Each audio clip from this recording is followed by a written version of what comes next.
اعوذ باللہ من الشیطان الرجیم بسم اللہ الرحمن الرحیم وبہ نستعین انہ خیر ناصر و معین وصلی اللہ علی محمد وآلہ طیبین الطاہرین اللہم صل علی محمد وآل محمد وعجل فرجہم۔ بیٹا ادھر دو کرسیاں خالی ہیں، آپ لوگ ادھر آ جائیے، آپ میں سے کوئی آ جائے گا؟ آئیے۔ بسم اللہ الرحمن الرحیم رب اشرح لی صدری ویسر لی امری واحلل عقدۃ من لسانی یفقہوا قولی۔ کل ہم لوگ جس سورہ کے بارے میں بات کر رہے تھے وہ تھا سورہ نصر، اور اس کے متعلق جو مفسرین نے بیان کیا ہے کہ یہ کس موقع پر نازل ہوا تھا۔ میں نے کل ذکر کیا تھا یہ کس سن میں نازل ہوا ہے یہ سورہ؟ 8 ہجری میں۔ اور 8 ہجری میں کون سا اہم واقعہ پیش آیا تھا؟ فتح مکہ کا۔ فتح مکہ جب رسول خدا صلی اللہ علیہ وآلہ وسلم تقریباً 10,000 مسلمین کا لشکر لے کر مکہ پہنچے تھے، کیونکہ مکہ یہ جو صلح حدیبیہ ہوا تھا اس میں شرطیں رکھی گئی تھیں اور شرطیں ایسی تھیں کہ لگتا تھا کہ رسول خدا گویا کہ دب کے اور ان کے پریشر میں آ کے اس صلح کو قبول کر رہے ہیں۔ یعنی ایسی شرطیں تھیں جس میں ان کا فائدہ لگ رہا تھا کفار مکہ کا، اور رسول خدا گویا کہ سب شرطیں قبول کرتے جاتے۔ اور یہ میں نے کہا کہ مزاج اسلام ہے کہ وہ جنگ کو نہیں بلکہ صلح اور آشتی کو اور آپس میں مفاہمت کو، مذاکرے کو، بات چیت کے ذریعے سے جو مسئلہ حل ہو جائے اس کو ترجیح دیتا ہے بجائے جنگ کے۔ تو اس میں مثلا شرط یہ تھی کہ اگر آپ کا کوئی بھی مسلمان کفار مکہ اس کو گرفتار کر لیں گے تو اس کو نہیں چھوڑیں گے، اور اگر میرا کوئی آپ کے پاس جائے گا تو آپ کو چھوڑنا پڑے گا۔ تو بظاہر یہ شرط ایسی ہے کہ لگ رہا ہے کہ رسول خدا ان کی شرطوں کو مان رہے، دب رہے ہیں، ان سے دب کر سلو کر رہے ہیں۔ بعض اصحاب نے کہا بھی کہ آج رسالت میں مجھے شک ہوا کہ مثلاً کہ اس طرح سے شرطوں کو کیوں قبول کر رہے ہیں، جبکہ مصلحت کو نہیں جانتے تھے۔ صرف اللہ جانتا ہے اور رسول خدا جانتے ہیں، ائمہ معصومین جانتے ہیں کہ مصلحت کیا ہے، کب جنگ کرنا ہے اور کب صلح کرنا ہے۔ صلح کا مسئلہ جب آتا ہے تو بہت سے لوگوں کے ایمان ڈگمگا جاتے ہیں، جیسے رسول خدا نے صلح حدیبیہ کیا، اسی طرح سے امام حسن علیہ السلام نے صلح کیا۔ جب صلح کی تو اس کے بعد امام حسن علیہ السلام کے بہت سے ایسے لوگ تھے ان کے لشکر میں تھے، ان کے ساتھ تھے، بعد میں وہ جو ہیں وہ شک و شبہات میں مبتلا ہو گئے اور امام حسن علیہ السلام کو ناروا اور غلط سلط باتیں کہنے لگے کہ آپ جو ہے معاذ اللہ مذل المومنین، مومنوں کو ذلیل کرنے والے، اس طرح کے کمنٹ کرنے لگے، اس طرح طعنے دینے لگے۔ تو لوگوں کو یہ نہیں سمجھ میں آتا کہ جب ہمارا رہبر، ہمارا رہنما، رسول، امام جو اسٹیپ لے رہے ہیں، جو قدم اٹھا رہے ہیں، اس میں کوئی نہ کوئی مصلحت ہے، کیونکہ یہ اپنی طرف سے نہیں لیتے، جو بھی اسٹیپ اٹھاتے ہیں، جو بھی قدم اٹھاتے ہیں وہ خدا کی طرف سے ہوتا ہے۔ وما ينطق عن الهوى ان هو الا وحی یوحى۔ رسول خدا بھی کوئی قدم نہیں اٹھاتے بغیر کہ اللہ کی وحی جب تک نہ ہو یا اللہ اس پہ رضا کی سند اس پہ ہے۔ تو رسول خدا نے اس صلح کی، لوگ یہ سمجھ رہے تھے کہ دب کے صلح کر رہے ہیں، جبکہ یہ صلح جب صلح حدیبیہ ہوئی تو اس کے بعد جو ہے اسلام کو اور فروغ ملا۔ یعنی لوگ پھر رسول خدا کے جو ساتھ تھے، رسول خدا نے ان کو بھیجنا شروع کیا مختلف جگہوں پر تبلیغ دین کے لیے، پیغام اسلام پہنچانے کے لیے۔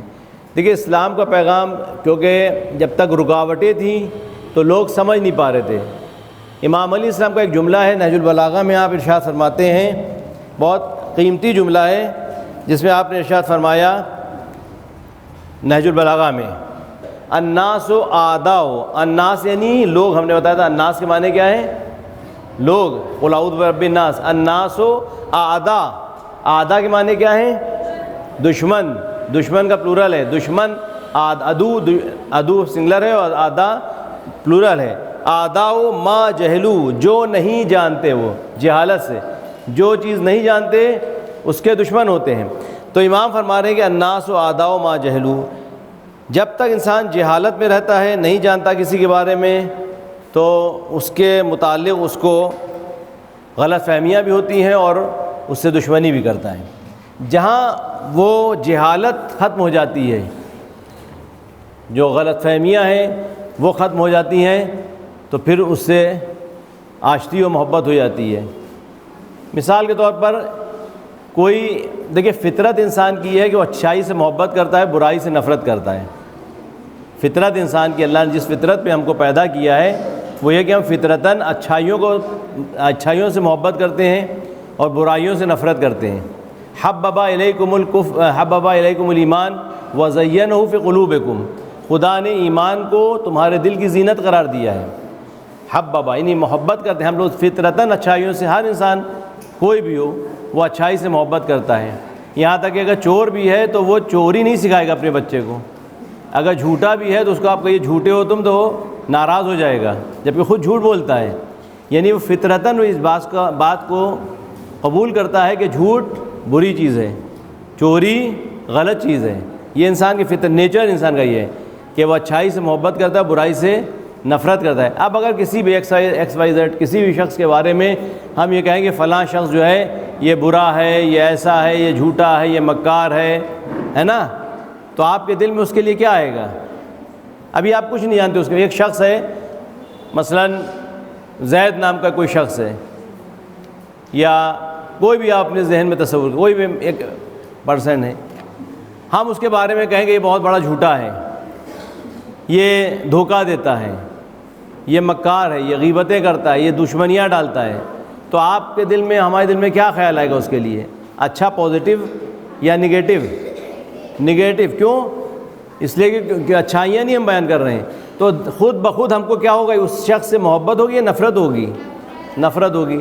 کہتے ہیں کہ جو فلم لائن میں یا سیریل وغیرہ میں ہوتے ہیں ان میں بہترین ایکٹر کون ہوتا ہے کہ جو اس رول کا حق ادا کرے.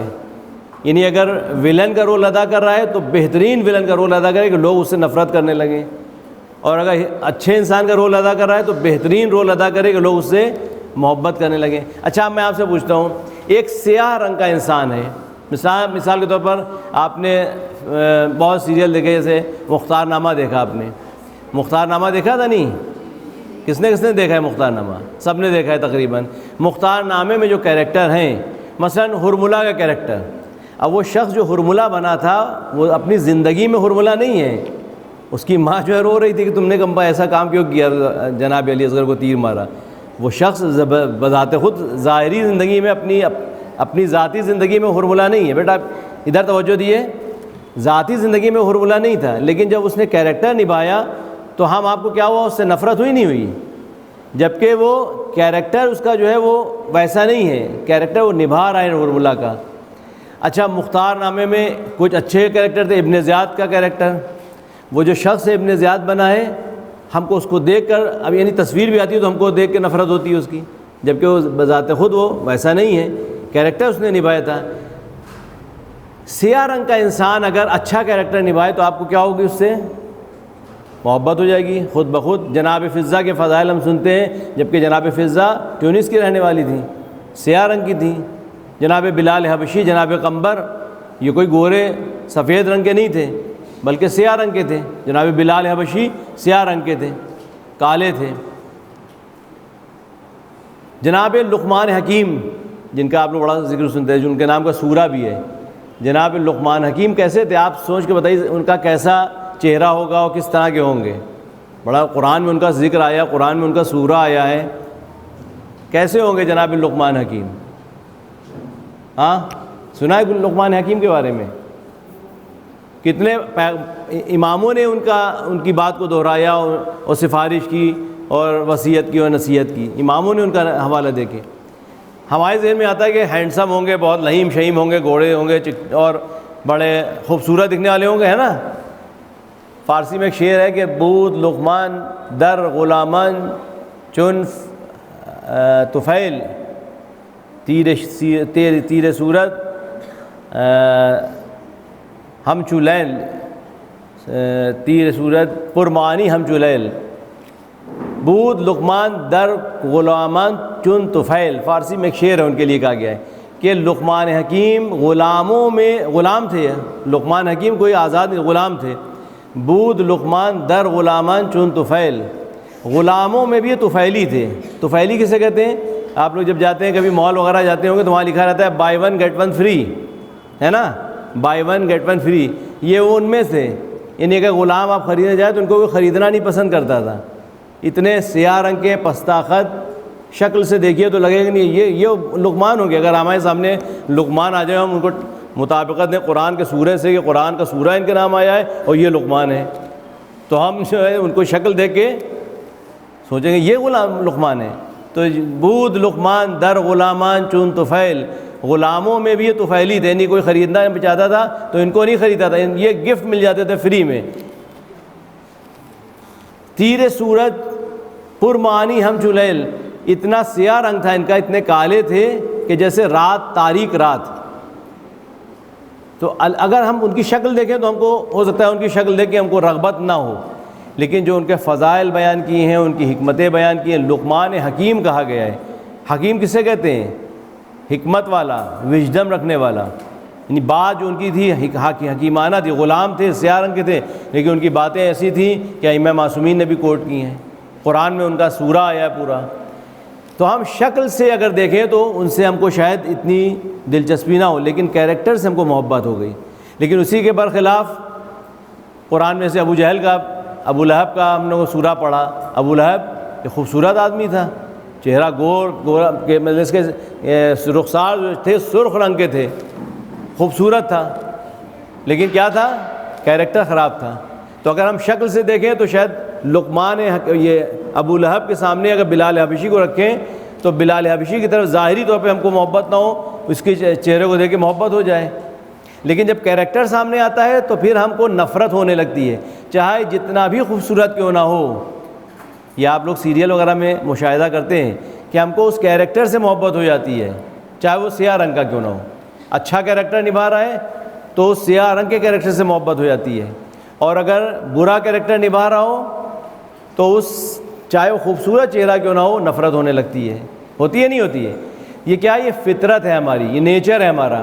ہم نیچر سے، فطرت سے محبت کرتے ہیں، اچھائیوں سے محبت کرتے ہیں۔ اب جو بھی اچھا ہے چاہے وہ جس شکل کا ہو، شروع میں چاہے اس سے رغبت نہ ہو لیکن بعد میں اس سے محبت ہو جاتی ہے کیونکہ اس کا کیریکٹر اچھا ہے۔ فطرت ہماری ہے جو ہے وہ برائیوں سے نفرت کرتی ہے، لہٰذا اگر اچھی شکل کا بھی ہے تو پھر ہم کو اس سے نفرت ہونے لگتی ہے کیونکہ وہ کیریکٹر اس کا خراب ہے۔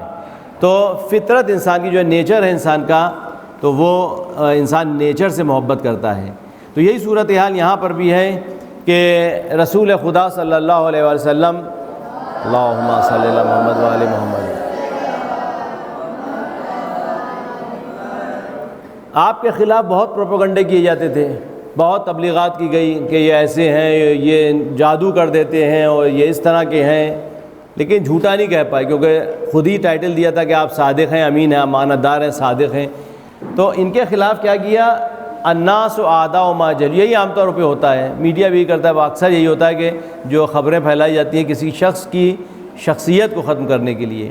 ایک دیکھیے بہت بڑا فرق ہوتا ہے، ایک ہوتا ہے شخص، ایک ہوتی ہے اس کی شخصیت، شخص، اور دوسرا ہے شخصیت۔ فرق کیا ہے دونوں میں؟ شخص میں اور شخصیت میں کیا فرق ہے؟ آپ لوگ سمجھیں شخص اور شخصیت میں فرق کیا ہے؟ شخص یعنی کوئی انسان ہے، اس کو کہیں گے شخص۔ شخصیت کیا ہے اس کی؟ یعنی اس کا اسٹیٹس، اس کا رتبہ، اس کا جو لوگوں کے دل میں عزت ہے، اس کو کہتے ہیں شخصیت۔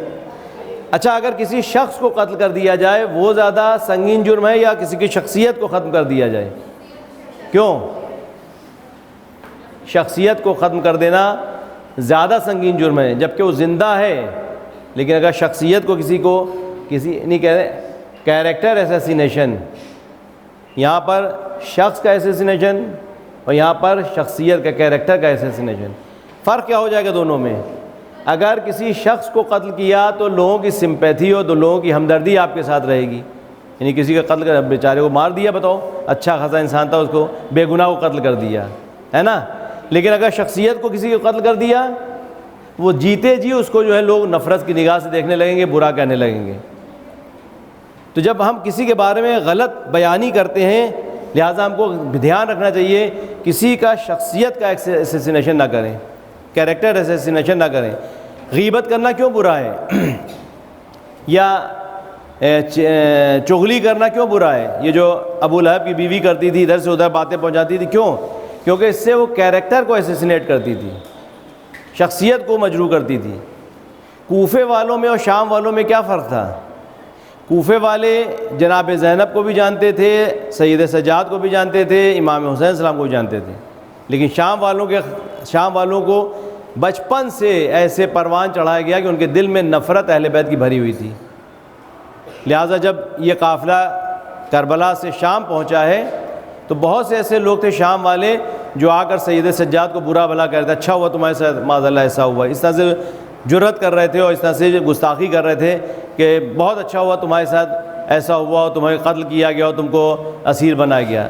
تو وہاں پر سید سجاد نے اپنے کو بتانا شروع کیا کہ ہم کون ہیں۔ کہا اے شخص تو نے قرآن پڑھا ہے؟ اس نے کہا پڑھا ہے۔ کہا تو نے قرآن میں سورہ حلطہ پڑھا؟ کہا پڑھا ہے۔ کہا آیت تطہیر پڑھی ہے تو نے؟ کہا ہاں وہ پڑھی ہے۔ آیت مباہلہ پڑھی ہے؟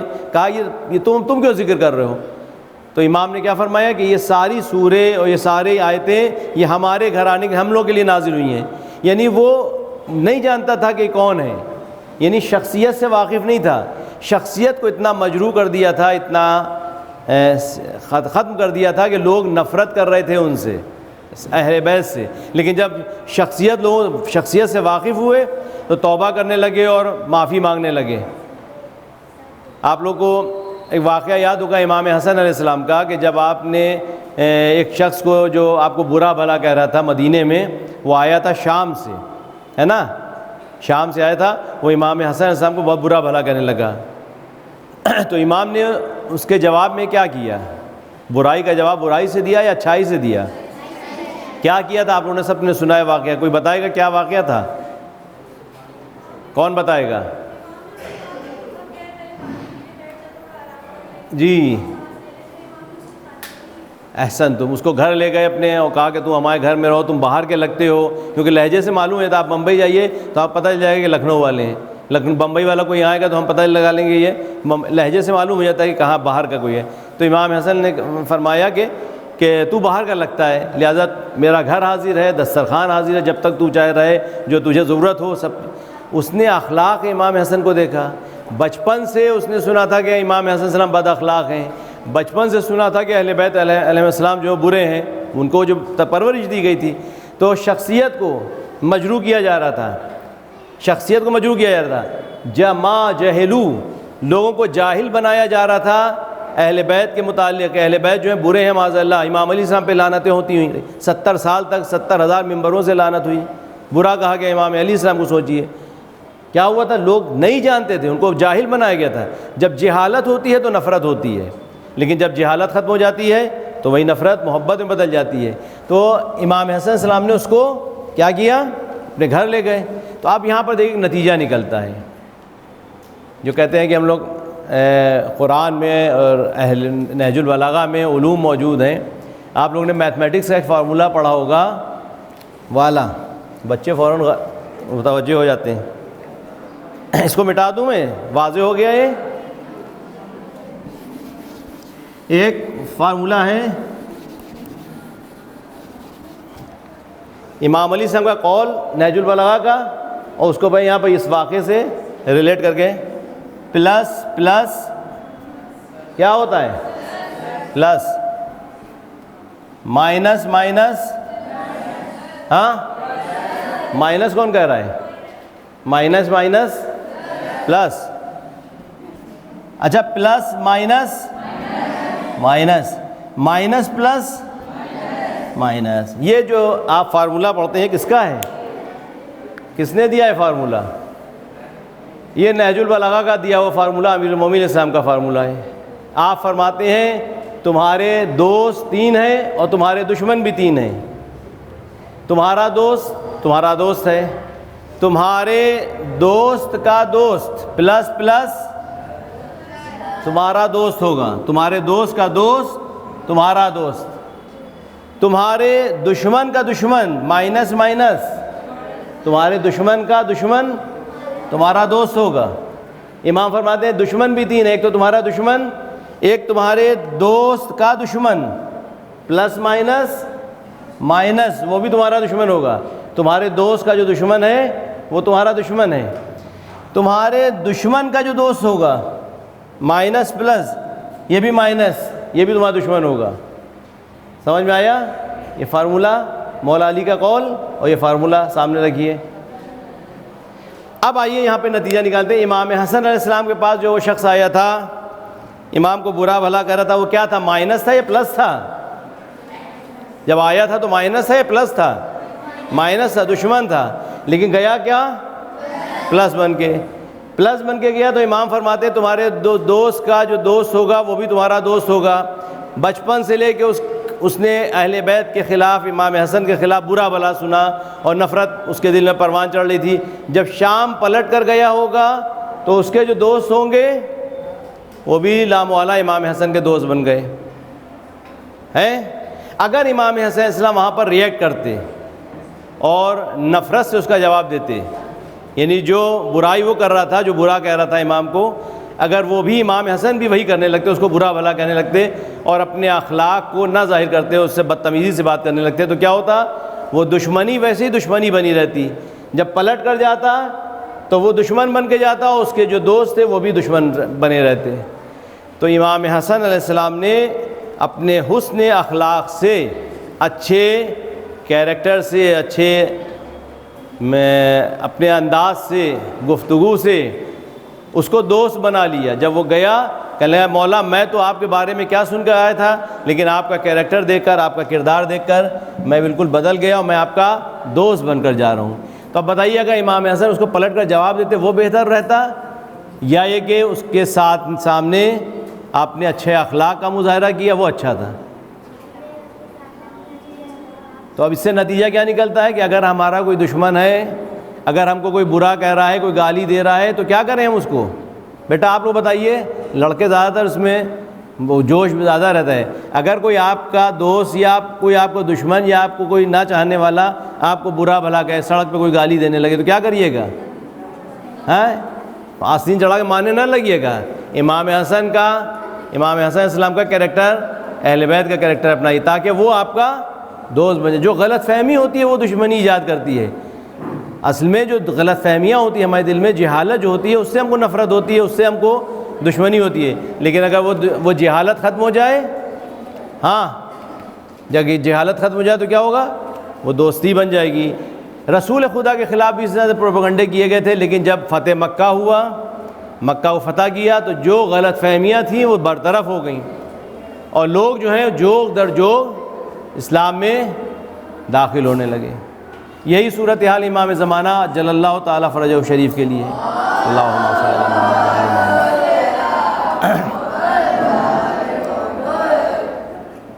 ظہور سے متعلق آیت جو ہے، کسی کو معلوم ہے کون سی آیت ظہور امام زمانہ سے متعلق ہے؟ وعد اللہ الذین آمنوا منکم وعملوا الصالحات لیستخلفنہم فی الارض کما استخلف الذین من قبلہم وَلَيُمَكِّنَنَّ لَهُمْ دِينَهُمُ الَّذِي ارْتَضَىٰ لَهُمْ وَلَيُبَدِّلَنَّهُم مِّن بَعْدِ خَوْفِهِمْ أَمْنًا يَعْبُدُونَنِي لَا يُشْرِكُونَ بِي شَيْئًا وَمَن كَفَرَ بَعْدَ ذَلِكَ فَأُولَٰئِكَ هُمُ الْفَاسِقُونَ.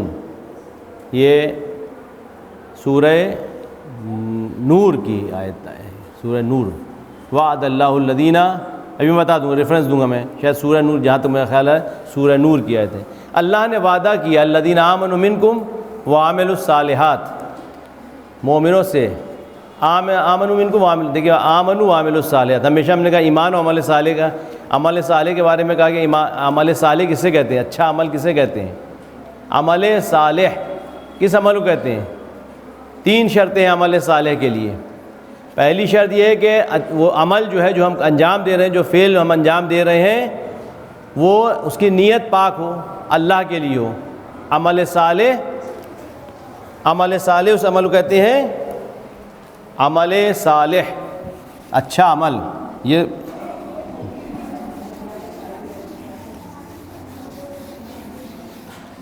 عمل صالح 3 شرطیں اس کی. عمل صالح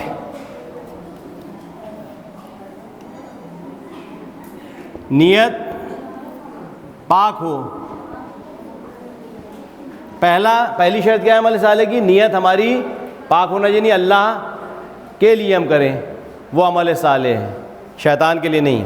دوسرا، خود وہ عمل جو ہے وہ ریاکاری نہ ہو، دکھاوا نہ ہو، دکھاوا نہ ہو، جس کو کہتے ہیں ریاکاری، ریاکاری نہ ہو۔ اور تیسرا، منت گزاری یعنی احسان جتانا، منت گزاری نہ، شاید آپ کے لیے ٹفن، احسان جتانا،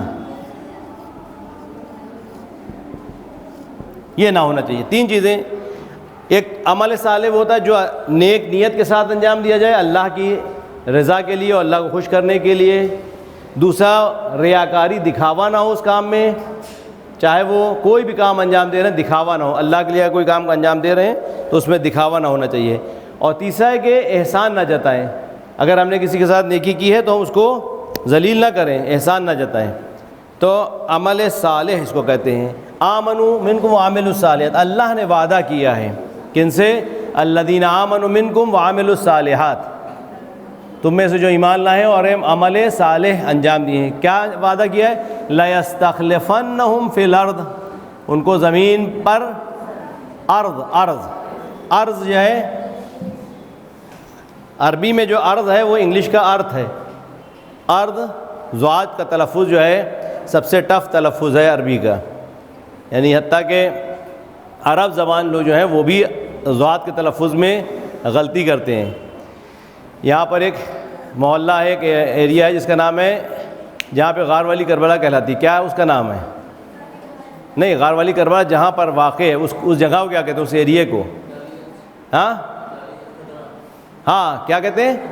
کھدرا۔ اب یہ دیکھ، کھدرا سب کی زبان پہ کھدرا ہے، وہ دراصل کھدرا نہیں ہے، وہ ہے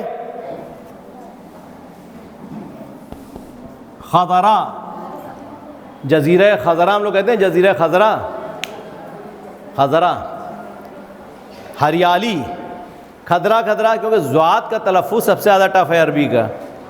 یا تو کہتے، کوئی کہتا ہے ولدالین، کوئی کہتا ہے ولدزالین، دونوں ہی رانگ ہے، نہ دالین ہے، دال ہے، نہ زالین ہے۔ اس کا تلفظ جو آپ لوگوں نے تجوید جو پڑھے ہوئے ہوں گے اس میں، اس کا اگزامپل یہ دیتے ہیں ہم کہ ایک لگن میں پانی لیجئے، لگن جو ہے، لگن وہ، اس میں آپ پانی لیں، پانی جو ہے وہ زبان سمجھ لیے، پانی جو ہے وہ زبان، اور لگن جو ہے وہ دانتوں کا اسٹرکچر، آپ کے اوپر کے دانتوں کا اسٹرکچر، یوں، یہ آپ کے اوپر کے دانت، اور پانی جو ہے وہ زبان کا کام کرے گی۔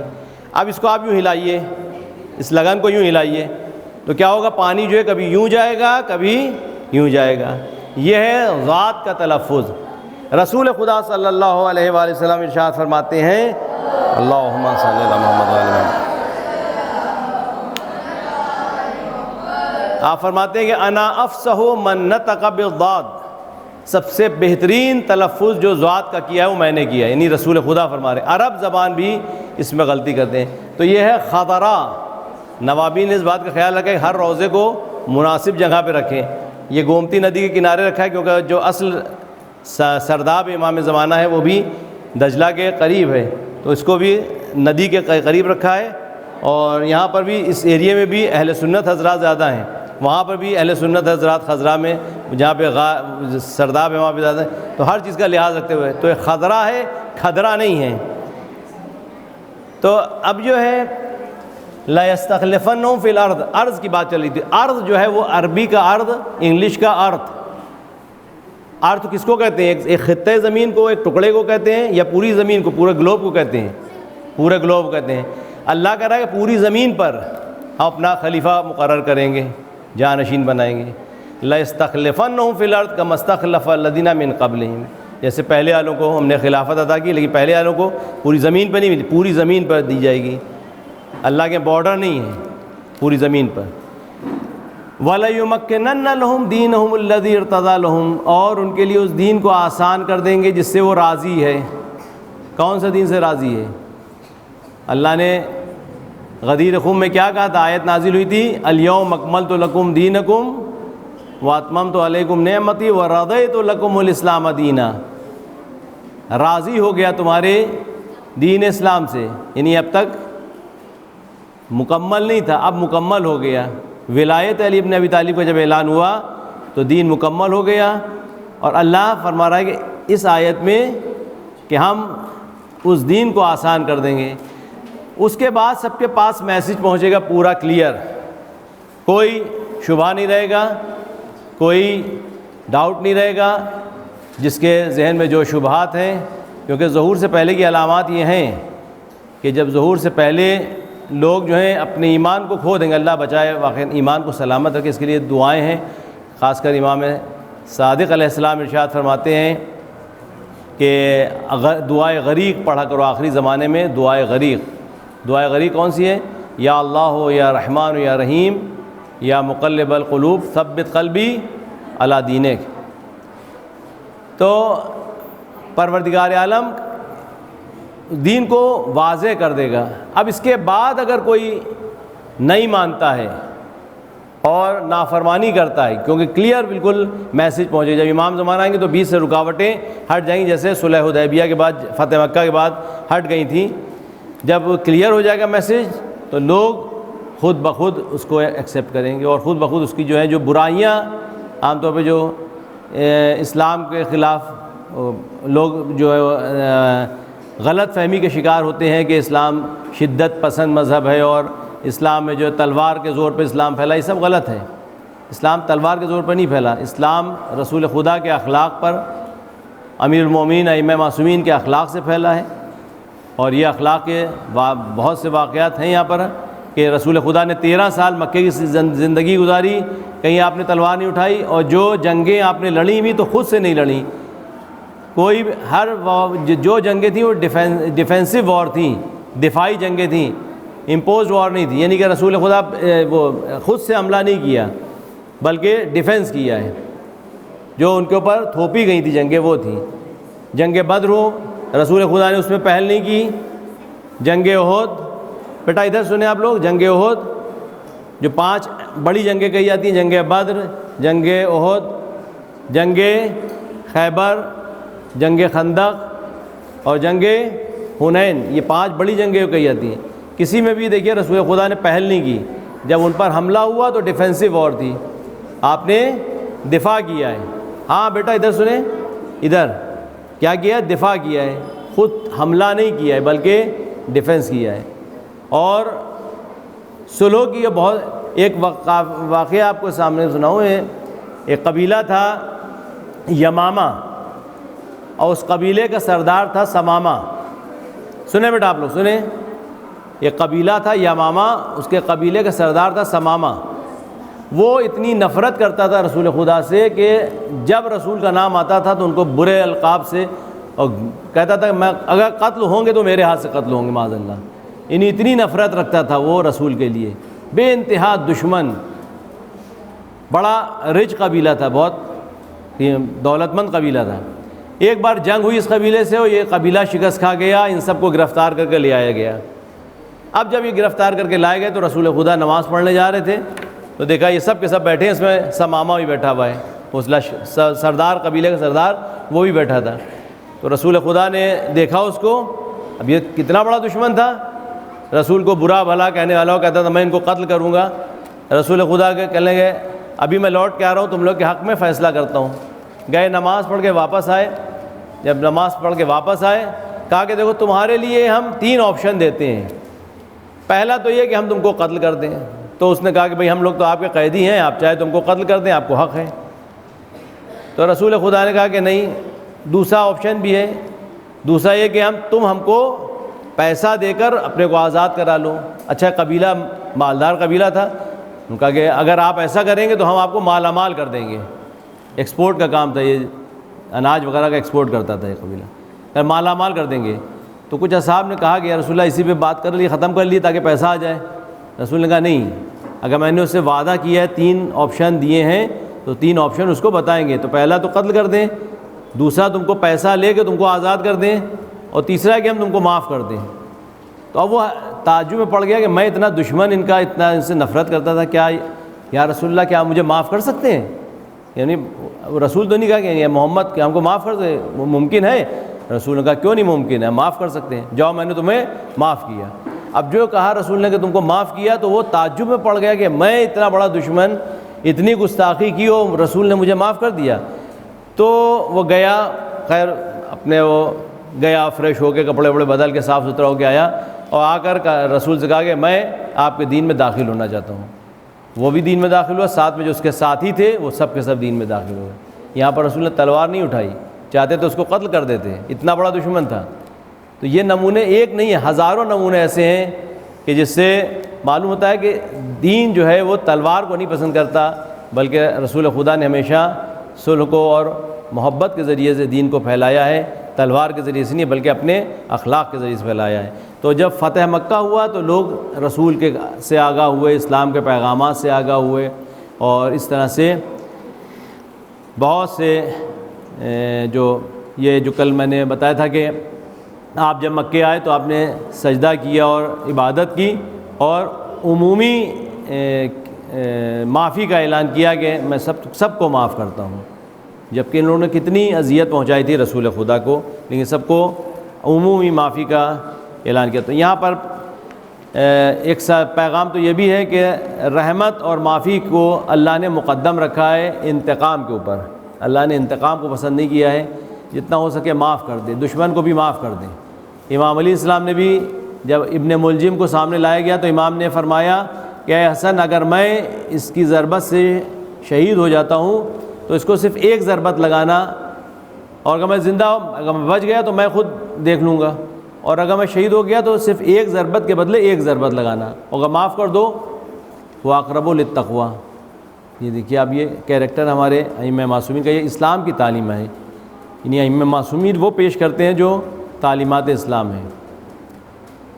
سید سجاد کربلا کا اتنا عظیم واقعہ ہوا، اس کے بعد بھی میں نے اس دن واقعہ بتایا تھا، حسین بن نمیر کو پانی پلا رہے ہیں جبکہ علی اکبر کا قاتل تھا وہ. تو یہ سب کیریکٹر ہم کو بتاتے ہیں کہ اسلام کا جو پرچار ہوا ہے وہ رحمتوں سے اور صلحوں سے ہوا ہے، نہ کہ ہمیں بھی وہی کرنا چاہیے. کہ میں نے کل آپ کے سامنے عرض کیا کہ اسلام کے جو بنیادی اصول ہیں وہ کیا ہیں؟ علم ہے، تقویٰ ہے، تدبر ہے، قلم ہے، علم کی گفتگو ہے. رسول خدا مسجد میں داخل ہوئے، دیکھا کہ ایک طرف جو لوگ بیٹھے ہوئے نماز پڑھ رہے ہیں، عبادت کر رہے ہیں، اور دوسری طرف لوگ بیٹھے ہوئے علمی ڈسکشن کر رہے ہیں. میں نے کہا تھا نا کہ آج کل زمانہ ایڈوانس ہے، آپ کے پاس فون ہے، آپ لوگ گروپ بنائیے ایک، اور گروپ بنا کر علمی ڈسکشن کریے قرآن کے اوپر، احادیث پر. اپنی فالتو کی بحث، بیکار کی بحثوں سے ہٹ کر کہ ہم بیکار میں ادھر ادھر کی باتیں کریں، علمی ڈسکشن کریے، قرآن کے اوپر ڈسکشن کریے، اہل بیت کی تعلیمات پہ آپس میں گروپ بنا کے ایک وقت نکال کر ڈسکشن کریے. تو امام رسول نے دیکھا کہ ایک طرف لوگ بیٹھے ہوئے جتھا بنائے بیٹھے ہوئے علمی باتیں کر رہے ہیں، اور ایک طرف لوگ عبادت کر رہے ہیں. آپ نے دیکھا دونوں کو، کہا کہ دونوں خیر پہ، کلاہما علی خیر، دونوں کے دونوں گروہ اچھائی پر ہیں، دونوں اچھا کام، عبادت کر رہے ہیں یہ بھی، لیکن کیونکہ مجھے تعلیم کے لیے بھیجا گیا ہے لہٰذا میں ان کے پاس بیٹھوں گا جو علمی ڈسکشن کر رہے تھے. ایک حدیث ہے، فکرۃ ساعۃ خیر من عبادت 70 سنہ. ایک گھنٹہ غور و فکر کرنا، فکرۃ ساعۃ، ایک گھنٹہ غور و فکر کرنا، افضل من فکرۃ ساعۃ افضل من عبادت 70 سنہ، 70 سال کی عبادت سے بہتر افضل ہے ایک گھنٹہ غور و فکر کرنا. اس میں کیا وجہ ہو سکتی ہے؟ ہاں بوائز بتائیے ذرا، لڑکوں کی طرف سے پوچھیں کیا وجہ اس میں کہ ایک گھنٹہ سوچنا 70 سال کی عبادت سے افضل ہے؟ جی بتائیے، کوئی بتایا آپ لوگوں میں سے؟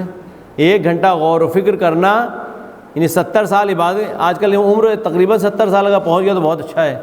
70 سال سے عمر نہیں ہوتی زیادہ، تقریباً 70 سال کی آج کل ایوریج عمر چل رہی ہے. یعنی یہ پوری عمر کی عبادت سے بہتر ایک گھنٹہ سوچنا ہے، غور و فکر کرنا ہے. کیوں؟ کوئی بتائے گا آپ لوگوں میں سے؟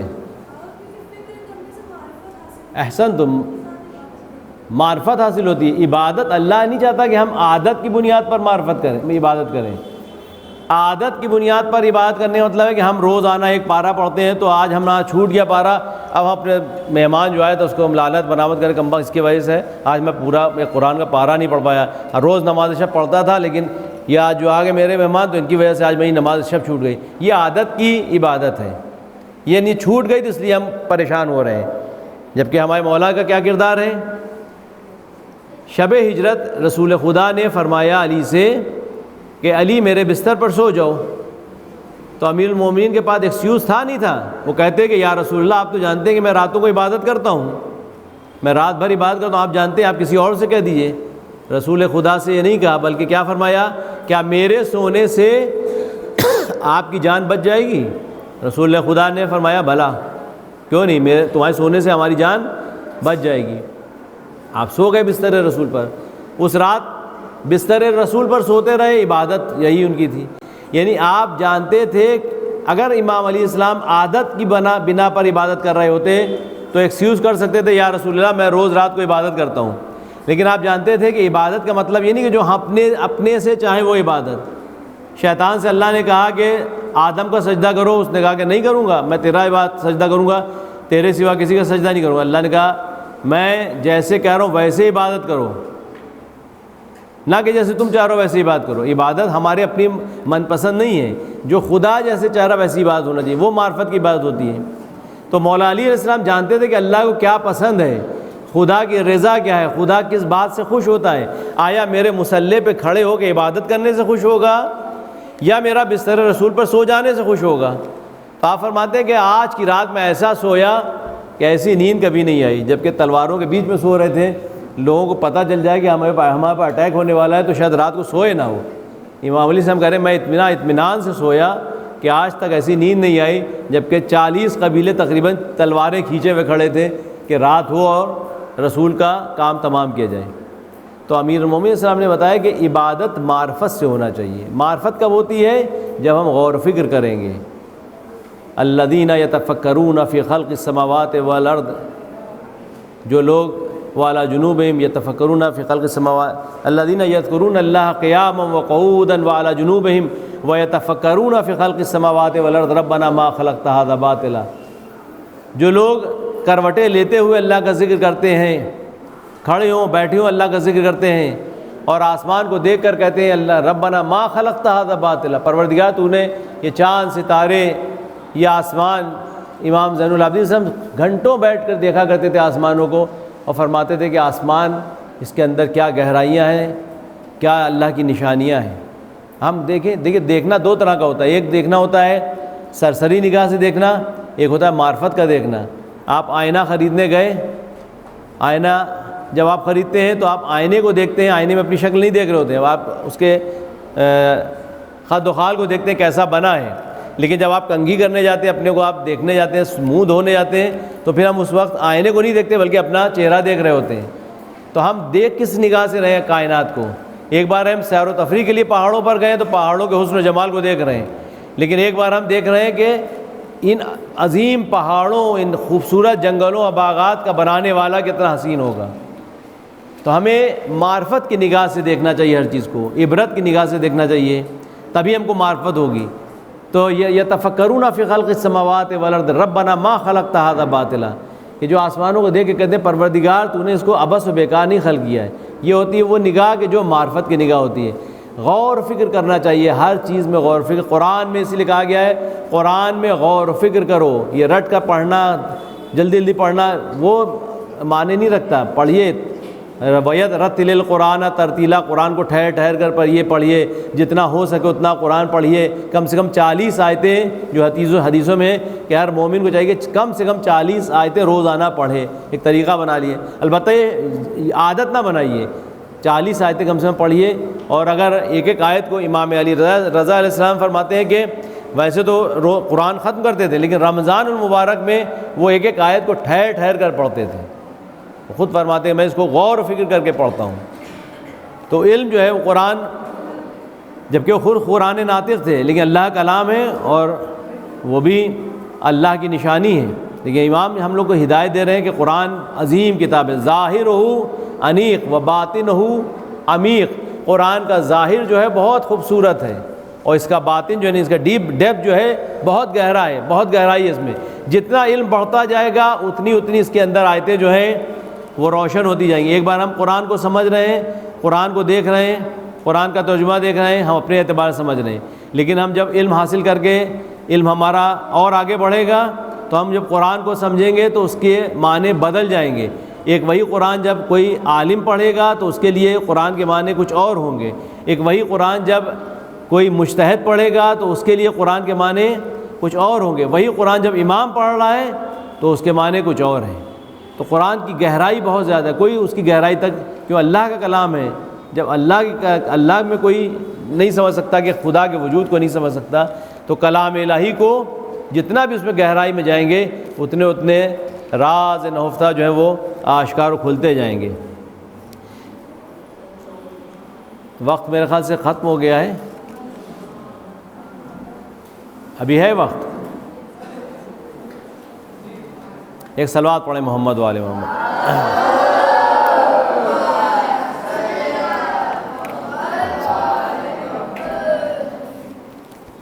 فتح مکہ کے بعد آپ سے اللہ نے فرمایا فسبح بحمد ربک، تسبیح کرو اپنے رب کے نام سے اور استغفار کرو۔ استغفار ہم نے بتایا تھا استغفار کیوں ہوتا ہے، یا تو فتح اور کامیابی کی خوشی میں استغفار کرو تاکہ انسان جب کامیابی حاصل کرتا ہے تو غرور آ جاتا ہے، تو غرور نہ آئے، فتح و کامیابی کی خوشی میں استغفار کرو۔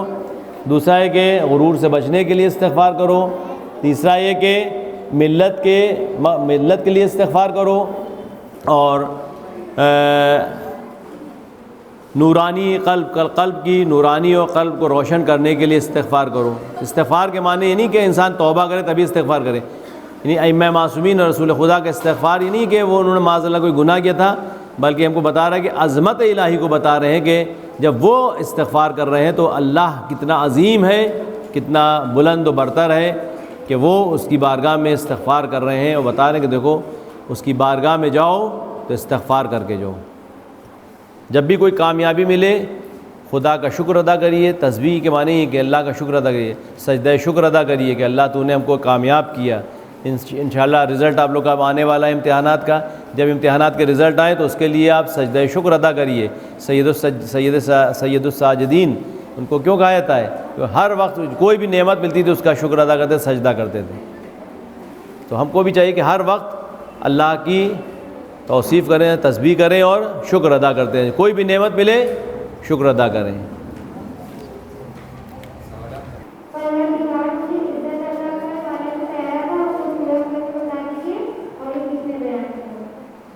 پالنے والے مجھے عزت عطا کر، جو دعا سید سجاد کی تھی، جو کل جو دعا پڑھی تھی وہ آپ پوچھ رہی ہیں۔ اللہم عززنی، پروردگار مجھے عزت عطا کر، وفی اعین الناس فعظمنی، اور لوگوں کی نگاہ میں مجھے عظمت عطا کر، وفی نفسی فضللنی، اور مجھے اپنے تئیں میں اپنے آپ کو بہت کم سمجھوں۔ یہ چوتھے امام کی دعا ہے۔ جنگ بدر یہ 2 ہجری میں، جب مدینے جب آپ گئے ہیں ہجرت کر کے، الناس اعداء، آپ خود بتائیے الناس کے معنی کیا ہیں؟ میں نے سورہ ناس میں بتایا تھا، ناس یعنی لوگ، الناس اعداء، اعداء کے معنی دشمن، الناس اعداء، لوگ دشمن ہیں، ما جہلو، اس کے جو نہیں جانتے، یعنی جس چیز کو نہیں جانتے اس کے دشمن ہوتے ہیں، جب جان جاتے ہیں دشمنی ختم ہو جاتی ہے۔ ہاں یہ بچی سوال کر رہی ہے۔ وعلیکم السلام بیٹا۔ 5 جنگوں کے، ہاں، جنگ بدر پہلی جنگ، بدر، احد دوسری جنگ، جنگ بدر، جنگ احد، جنگ خندق، جنگ احزاب بھی کہتے ہیں اس کو، اور جنگ خیبر، اور جنگ حنین، بدر، احد، خندق، خیبر، حنین۔ 2 سوال آگے جس سے یہ پوچھ لیا ہے، سورہ آج جنگوں کے نام بتاتے ہیں جی۔ دوسرا سوال یہ ہے کہ سورہ نصر کے پیغامات جو بچے تھے، جی تقریباً پیغامات جو ہیں وہ اس میں ہیں تو بہت زیادہ، لیکن جو اہم پیغام تھے ہم نے بتا دیے ہیں۔ ایک تو یہی کہ کامیابی جو ہے وہ اللہ کی طرف سے ملتی ہے، نصرت و کامیابی، اور جب اللہ بھی اسی کی مدد کرتا ہے جو اس کی مدد کرتا ہے، جو خدا کی مدد کرتا ہے۔ خدا کی مدد ہے نہیں، دین خدا کی مدد کرتا ہے۔ اور جب کامیابی مل جائے تو ہم کو شکر ادا کرنا چاہیے اور غرور نہ کرنا چاہیے، استغفار کرنا چاہیے، تسبیح کرنا چاہیے، عبادت کرنا چاہیے۔ یہ ایک پیغام تھا۔ اذا جاء نصر اللہ، نصرت جو ہے کامیابی صرف اللہ کی طرف سے ہوتی ہے۔ اللہ کی مدد اگر شامل حال ہے تو آپ کے پاس چاہے وہ کم کیوں نہ ہو، فرقہ چھوٹا عدد میں کم کیوں نہ ہو، وہ غالب آ جاتا ہے۔ کم من فئۃ قلیلۃ غلبت فئۃ کثیرہ باذن اللہ۔ چھوٹے چھوٹے گروہ بڑے گروہ پہ کامیاب ہو گئے اللہ کی مدد سے۔ اور جب فتح و کامیابی مل جائے تو استغفار کرے، غرور نہ کرے، اور جب اللہ کی مدد آتی ہے تو پھر وہ جو راستے بند ہوتے ہیں تو وہ کھل جاتے ہیں اور لوگ جو ہیں پیغام سے واقف ہوتے ہیں، اسلام کی تعلیمات سے واقف ہوتے ہیں۔ اللہ اپنے دین کے مددگاروں کی مدد کرتا ہے، حتیٰ کہ نبی جو ہیں وہ بھی تسبیح کرتے ہیں اور استغفار کرتے ہیں۔ اللہ توبہ قبول کرنے، بہت توبہ قبول کرنے والا، یہ بھی ایک پیغام ہے۔ انہ کان توابا، کان توابا یعنی کنٹینیوسلی، یعنی وہ مستقل کا توبہ قبول کر پسند کرتا ہے توبہ کرنے والوں کو۔ یعنی اگر انسان سے گناہ ہر انسان سے ہوتا ہے، کوئی معصوم نہیں ہے سوائے ان معصوم ہستیوں کے۔ اگر ہم سے کوئی گناہ ہو، البتہ بہت سے ہمارے علماء سے گزرے ہیں کہ جنہوں نے کوئی گناہ نہیں کیا۔ یہاں پہ وقت نہیں ہے ورنہ ہم کچھ واقعات آپ کے سامنے بتاتے ہیں۔ ہمیں اس بات پر فخر ہے کہ ہمارے جو علماء مجتہدین ہیں وہ گناہ نہیں کرتے۔ معصومین کی تو بات الگ ہے، آج تک مطلب انہوں نے کوئی ایسا کام بھی نہیں کیا کہ جو خلاف ہے۔ بہت سے لوگوں نے مکروہات تک انجام نہیں دیے، بہت سے ایسے علماء ہیں کہ مکروہ کام انجام نہیں دیا، حرام و واجب تو چھوڑیے، مکروہ کام انجام نہیں دیا۔ یہ میری ماں کا سوال ہے کہ روزے میں بال کاٹنا چاہیے اور کیا سر میں مہندی لگا سکتے ہیں اور روزے میں برش کرنا چاہیے؟ بال کٹوا سکتے ہیں، مہندی لگا سکتے ہیں، تیل لگا سکتے ہیں، برش کرنے کے لیے کر سکتے ہیں، بس اس بات کا دھیان رہے کہ مسواک ہو یا ٹوتھ برش ہو، اس کا جو وہ پیسٹ ہے وہ حلق کے اندر نہ جائے۔ آپ اس کو جو ہے گلے کے اندر نہ اترے، وہ حلق کے اندر اترے گا تو اس سے روزہ باطل ہو جائے گا، ورنہ کرنے میں کوئی حرج نہیں ہے، مکروہ ہے، پہلے کر لیں، سحری کے وقت کر لیں۔ اسی کا کوئی سوال؟ انسانی فطرت، نیچر انسان نیچر وائز جو ہے وہ اچھائیوں سے محبت کرتا ہے، برائیوں سے نفرت کرتا ہے۔ آپ کیا کسی جھوٹے کو آپ اچھا کہیں گے؟ جھوٹے کو جھوٹ بولنا اچھا ہے برا ہے؟ کیوں؟ آپ کس نے سکھایا آپ کو؟ بچپن میں آپ سے اب یہ ہوتا ہے، بچپن میں دیکھیے بچے جو ہوتے ہیں وہ ہمیشہ سچ بولتے ہیں، یہ ہم لوگ اس کو جھوٹا بنا دیتے ہیں۔ بچہ جو ہے گھر پہ جائے گا، جاؤ جا کے کہہ دو کہ ابا گھر پہ نہیں ہے، اب وہ جا کے کیا کہے گا؟ ابا کہہ رہے ہیں کہ ابا گھر پہ نہیں ہے۔ وہ فطرتاً سچ بولتا ہے، وہ سچ پسند کرتا ہے، لیکن جب دیکھتا ہے ماحول ایسا ہے کہ ہمارے ابا بھی جھوٹ بول رہے ہیں، ہمارے اماں بھی جھوٹ بول رہے ہیں، بھائی بہن بھی جھوٹ بول رہے ہیں، تو سمجھتا ہے کہ جھوٹ اچھی چیز ہے۔ وہ جھوٹ کو ایکسیپٹ نہیں کرتا، جھوٹ کو سمجھتا ہے کہ اچھائی ہے تب وہ ایکسیپٹ کرتا ہے، وہ جھوٹ کو اچھا سمجھ کے قبول کرتا ہے۔ ورنہ بچہ جو ہے وہ فطرتاً ہر چیز اچھی چیز کو پسند کرتا ہے۔ رسول خدا صلی اللہ علیہ وسلم فرماتے ہیں بچوں کی 5 چیزیں ہم کو بہت پسند ہیں۔ ایک تو یہ کہ بناتے ہیں بگاڑ دیتے ہیں، کوئی بھی چیز بنائیں گے وہ بگاڑ دیں گے، ذخیرہ نہیں کرتے، کل کے لیے وہ ذخیرہ اندوزی نہیں کرتے، اللہ پہ بھروسہ رہتا ہے کہ اب ابھی ہے وہ سب ختم کر کے فرصت کرتے ہیں۔ مٹی سے کھیلتے ہیں، مٹی بہت پسند ہوتی ہے، روتے بہت ہیں، روتے بہت ہیں بچے، اور اپنے دل میں دشمنی نہیں رکھتے۔ ابھی آپ سے لڑیں گے، آپس میں دیکھا 2 بچے لڑ رہے ہیں اور کل کو دوست ہو گئے، تو کینہ و نفرت اپنے دل میں نہیں رکھتے۔ یہ بچوں کی صفات جو ہے رسول خدا کو بہت پسند تھی۔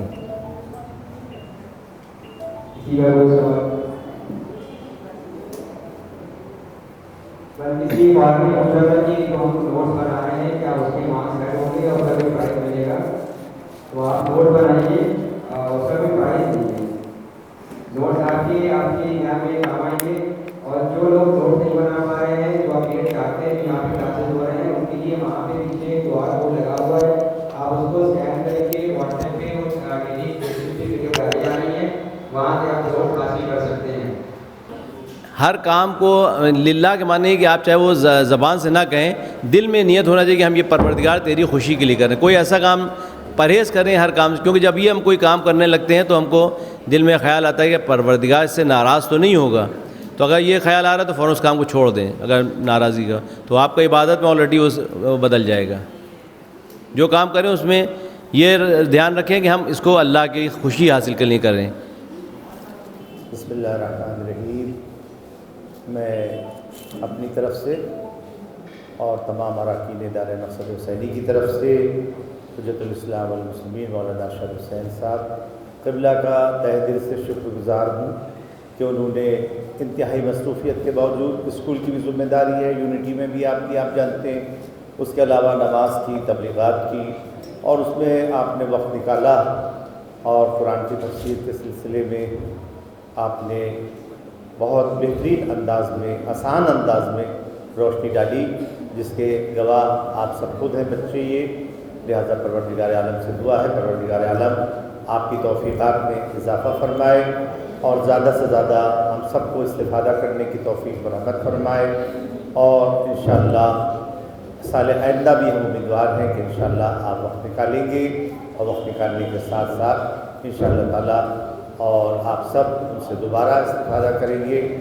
آپ سچ بتائیں, آپ امام زمانہ کو گواہ کر کے جن بچوں کو بہتر طور کے اوپر درس سمجھ میں آیا تو سب بلند آواز سے درود بھیجے, محمد و آل محمد.